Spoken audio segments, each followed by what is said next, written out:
یہ قصہ ہے اس دور کا جب یورپ جہالت کے اندھیروں میں ڈوبا ہوا تھا اور روشنی مشرق یعنی پورو سے اٹھ رہی تھی۔ یہ کہانی ہے اندلوس کی سرزمین کی، آج کے اسپین کی، جب وہاں اسلام کا پرچم لہراتا تھا اور قرطبہ شہر دنیا کے لیے علم اور تہذیب کا سورج ہوا کرتا تھا۔ قرطبہ کی گلیوں میں رات کے وقت بھی چراغ جلتے تھے اور اس کے مدرسوں اور شفا خانوں میں آدھی آدھی رات تک علم کی محفلیں سجتی تھیں۔ اسی قرطبہ میں ایک حکیم رہتے تھے، ان کا نام تھا ابو القاسم الزہراوی۔ لوگ انہیں صرف حکیم نہیں بلکہ ایک معجزہ مانتے تھے۔ وہ صرف نبض دیکھ کر مرض کی تہہ تک نہیں پہنچتے تھے، بلکہ وہ ایک ایسے فن کے ماہر تھے جس سے اس دور کے لوگ خوف کھاتے تھے۔ فن جراحی، دی آرٹ آف سرجری۔ وہ اللہ کا نام لے کر انسان کے جسم کو چیر کر اندر سے بیماری کو نکال کر اسے ایک نئی زندگی دینے کا ہنر جانتے تھے۔ الزہراوی ایک بے حد خوددار اور اللہ سے ڈرنے والے انسان تھے۔ وہ اپنا زیادہ تر وقت شہر کے غریبوں کے لیے بنائے گئے شفا خانے میں گزارتے اور دولت اور شہرت سے دور رہتے تھے۔ ان کا ماننا تھا کہ علم اللہ کی امانت ہے اور اس کا حق سب سے پہلے اس کے کمزور بندوں پر ہے۔ ایک رات جب الزہراوی اپنے شاگردوں کو ایک پیچیدہ آپریشن کی تکنیک سکھانے کے بعد تھک کر اپنی کتابوں میں ڈوبے ہوئے تھے، ان کے دروازے پر زوردار دستک ہوئی۔ دروازے پر سلطان کے سب سے خاص سپاہی کھڑے تھے۔ ان کے ہاتھوں میں جلتی ہوئی مشالیں تھیں اور ان کے چہروں پر ایک عجیب سی دہشت۔ حکیم الزہراوی، آپ کو اسی وقت سلطان نے مدینۃ الزہرا کے محل میں طلب کیا ہے۔ مدینۃ الزہرا قرطبہ کے باہر بنا وہ عالیشان محل تھا جس کی دیواریں سنگ مرمر کی تھیں اور چھتیں سونے چاندی سے جڑی تھیں۔ وہاں آدھی رات کو کسی کو طلب کیے جانے کا مطلب تھا کہ معاملہ بہت سنگین ہے۔ الزہراوی نے اپنا ضروری سامان لیا اور سپاہیوں کے ساتھ ہو لیے۔ ان کا دل کسی انہونی کے احساس سے دھڑک رہا تھا۔ جب الزہراوی محل پہنچے تو وہاں ایک عجیب دم گھوٹنے والا سناٹا تھا۔ وہی محل جو ہر وقت چہچہاتا رہتا تھا آج کسی ماتم میں ڈوبا ہوا تھا۔ انہیں سیدھے اس کمرے میں لے جایا گیا جہاں سلطان موجود تھے۔ اندلس کا وہ طاقتور سلطان جس کے نام سے دشمن کانپتے تھے، آج ایک بے بس باپ کی طرح اپنی بیٹی کے بستر کے پاس بیٹھا ہوا تھا۔ بستر پر شہزادی امیرہ لیٹی ہوئی تھی۔ وہ 14ویں کے چاند کی طرح حسین تھی، لیکن آج اس کا چہرہ پیلا پڑ چکا تھا۔ اس کی آنکھوں کے نیچے گہرے حلقے تھے اور اس کی سانسیں بڑی مشکل سے چل رہی تھیں۔ سلطان نے ٹوٹی ہوئی آواز میں کہا، حکیم صاحب، یہ میری اکلوتی بیٹی ہے، میری سلطنت کی وارث۔ قرطبہ کے سب سے بڑے حکیموں نے جواب دے دیا ہے۔ کوئی کہتا ہے اس پر کسی نے جادو کر دیا ہے، کوئی کہتا ہے اسے کسی بری روح نے پکڑ لیا ہے۔ یہ ہفتوں سے اسی حال میں دن بدن کمزور ہوتی جا رہی ہے۔ اب آپ ہی میری آخری امید ہیں۔ الزہراوی نے آگے بڑھ کر شہزادی کی نبض دیکھی۔ نبض بہت دھیمی اور بے ترتیب تھی۔ انہوں نے ان کی آنکھیں دیکھی، ان کی زبان کا رنگ دیکھا۔ اس کے جسم پر کہیں کہیں عجیب سے نیلے نشان ابھر آئے تھے۔ یہ کوئی جادو یا سایہ نہیں تھا، یہ کوئی ایسی بیماری تھی جسے الزہراوی نے اپنی زندگی میں پہلے کبھی نہیں دیکھا تھا۔ سلطان کے وزیر اعظم منصور نے کڑوی آواز میں کہا، حکیم صاحب، وقت برباد مت کیجیے، ہمیں پڑوسی عیسائی سلطنت کے ساتھ جنگ کی تیاری کرنی ہے اور سلطان اپنی بیٹی کے غم میں ڈوبے ہوئے ہیں۔ اگر آپ کچھ کر سکتے ہیں تو کیجیے، ورنہ صاف بتا دیجیے۔ الزہراوی نے وزیر کی آنکھوں میں ایک عجیب سی چمک دیکھی، ایک ایسی چمک جو ہمدردی کی نہیں بلکہ کسی گہری سازش کی تھی۔ انہوں نے سلطان سے کہا، مجھے 3 دن کی مہلت چاہیے، میں شہزادی کے کمرے میں ہی رہوں گا۔ اس دوران کوئی بھی اندر نہیں آئے گا سوائے ان 2 خادماؤں کے جو ہمیشہ سے ان کی خدمت میں رہی ہیں۔ مجھے ان کے کھانے پینے سے لے کر ہر چیز کا معائنہ کرنا ہے۔ سلطان نے امید سے ان کی طرف دیکھا اور اجازت دے دی۔ الزہراوی کا کام شروع ہو چکا تھا۔ وہ ایک حکیم کم اور ایک جاسوس زیادہ لگ رہے تھے۔ انہوں نے پہلے دن شہزادی کو دیے جانے والے ہر کھانے کو چکھا، ہر مشروب کو سونگھا، سب کچھ بہترین اور تازہ تھا۔ انہوں نے دونوں خادماؤں سے گھنٹوں تک سوال کیے، शहजादी का दिन भर का मामूल क्या था? वो किससे मिलती थी? हाल ही में उनकी जिंदगी में कोई नई चीज या कोई नया इंसान तो दाखिल नहीं हुआ था। दोनों खादिमाएं वफादार थीं, लेकिन डरी हुई थीं। उन्होंने बताया कि सब कुछ पहले जैसा ही है, सिवाय एक चीज के। एक महीना पहले एक खादिमा ने बताया कि वजीर आजम मंसूर ने शहजादी को एक तोहफा भेजा था, पहाड़ों से लाया हुआ एक खास किस्म का शहद। उन्होंने कहा था कि ये शहद ताकत के लिए बहुत मुफीद है। शहजादी रोज रात को गर्म दूध में 1 चम्मच शहद मिलाकर पीती है। अल-ज़हरावी का माथा ठनका। उन्होंने शहद का वो मर्तबान मंगवाया। वो देखने में आम शहद जैसा ही था, लेकिन जब उन्होंने उसे बहुत गौर से सूंघा तो उन्हें शहद की मीठी खुशबू के नीचे दबी हुई एक बहुत ही हल्की, अजीब सी कड़वी महक महसूस हुई। ऐसी महक जो किसी जंगली फूल या जड़ी बूटी की थी। उनका शक गहराने लगा। क्या हो सकता है कि शहजादी को जहर दिया जा रहा हो, लेकिन ऐसा जहर जो फौरन असर न करे, बल्कि धीरे धीरे हफ्तों और महीनों में इंसान को अंदर से खोखला कर दे।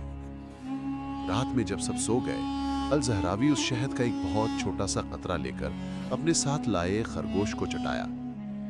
अगली सुबह खरगोश जिंदा था। वो पहले की तरह ही उछल कूद कर रहा था। अल-ज़हरावी परेशान हो गए। क्या उनका शक गलत था? उन्होंने अगले 2 दिन भी शहजादी की हर चीज पर नजर रखी। शहजादी की हालत बिगड़ती जा रही थी। अब उसे सांस लेने में भी तकलीफ होने लगी थी। तीसरे दिन की शाम को जब अल-ज़हरावी लगभग अपनी हार मान चुके थे, उन्होंने देखा कि वो खरगोश सुस्त पड़ा है। वो कुछ खा नहीं रहा था और उसके जिस्म पर भी वैसे ही हल्के नीले निशान उभरने लगे थे जैसे शहजादी के जिस्म पर थे। अल-ज़हरावी की आंखों में रोशनी आ गई। उनका शक सही था।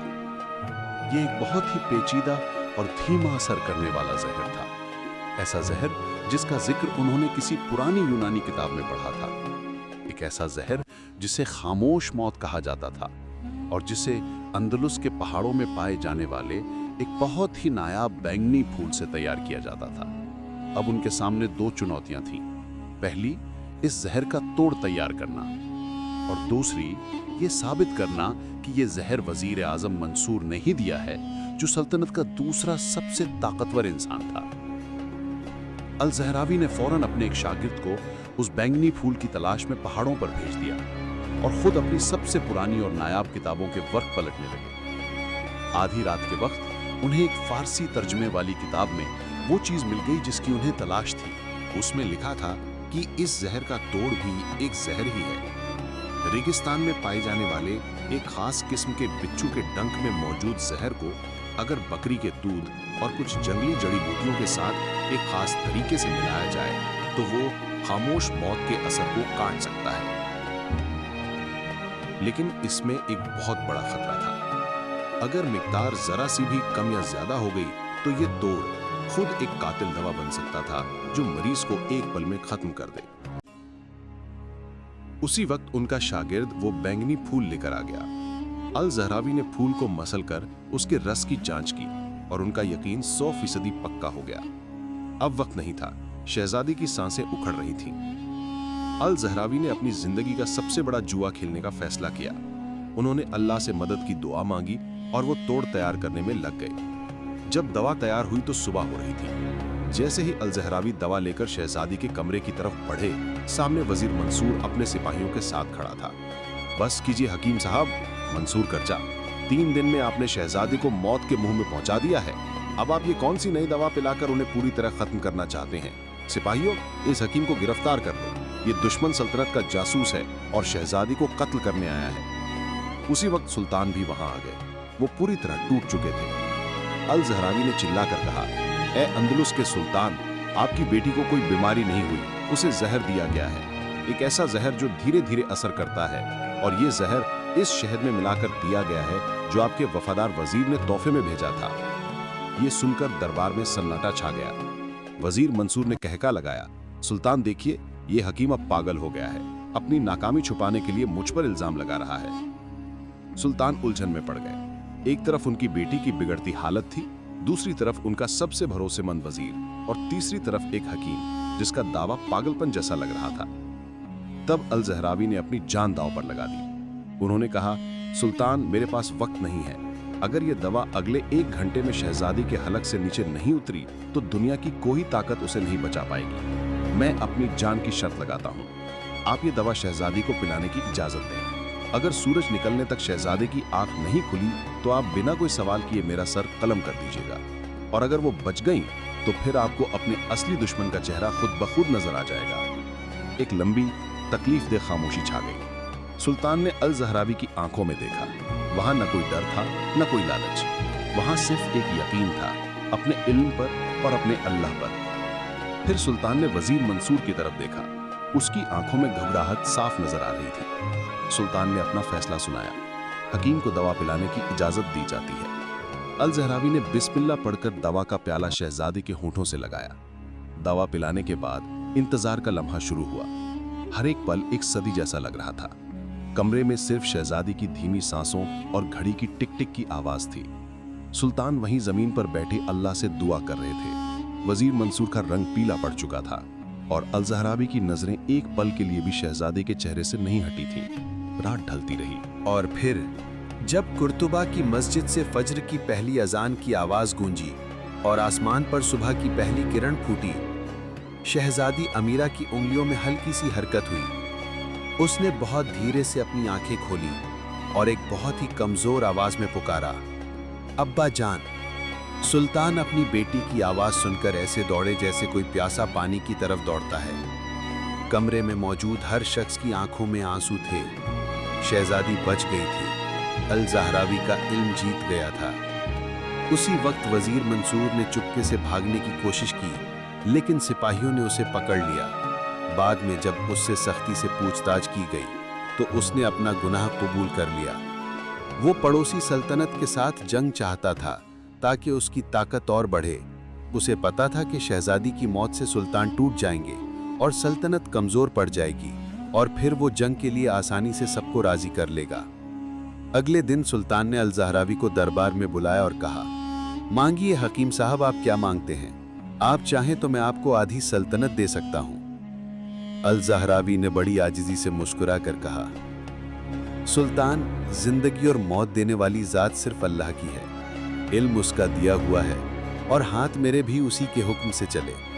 अगर आप कुछ देना ही चाहते हैं तो कुर्तुबा में एक ऐसा शिफा खाना बनवा दीजिए जहां दुनिया की हर नायाब किताब मौजूद हो और जहां हर गरीब का मुफ्त में वो इलाज हो सके जो आपकी बेटी का हुआ है। सुल्तान ने उनकी ये बात मान ली और सालों तक उस शिफा खाने से लाखों लोग शिफा पाते रहे। लोग हकीम अल ज़हरावी को भूल गए। सुल्तान और शहजादी भी किस्से कहानियों का हिस्सा बन गए, लेकिन वो इल्म, वो अमानत आज भी जिंदा है।